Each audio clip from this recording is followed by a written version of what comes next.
මතක තියාගන්න ඕන පිරිමි පාර්ශවය. ඉලන්දාරේ කොල්ලන්ට මේ කියන්නේ කෙල්ලෙකුට අසාධාරණයක් වුණොත් අතිශයින් භයානක කර්මයක් ඒක. කාන්තාවන් වල උපදින එක්තරා කර්ම විපාකයක් නිසා තමයි.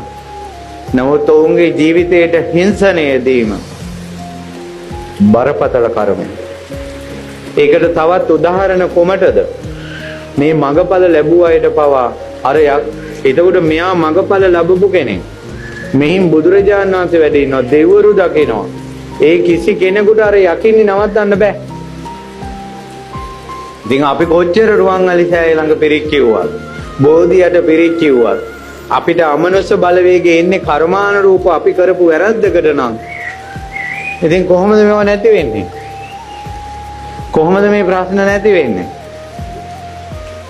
තේරෙනව නේද මම මේ කියන එක? ශ්‍රද්ධාවට හානි කරන්න එපා. අපි රුවන්වැලි සෑය ගියා. තවම අපිට ප්‍රශ්න තියෙනවා. අඟුලිමාල සෑයට ගියා, අනුරුද්ධ සෑය අපි වැන්දා. තවම ප්‍රශ්න තියෙනවා. අපිත් හැමදාම පිරික් කියනකෝ ඉතින් අපිට සෙතක් නැහැ. අපි කටිනයක් කළා, අපි පින්කම් කළා, අපි අටපිරිකර පූජා කළා. අපිට සෙතක් නැහැ. අපි දන්සල් දුන්නා. ඔයාලා දන්නවද ඔයාලට කරදර එන කර්ම විපාකෙ මොකද්ද කියලා? බුදුරජාණන් වහන්සේට පවා එකල පුළුවන් වුණේ ඒ විපාකෙට කලින් දහම දෙන්න. ඒ නිසා ඔයාලත් එක එක කර්මත් එක විඳවනු ඇති. විඳවන ගමන් දහම ගන්න.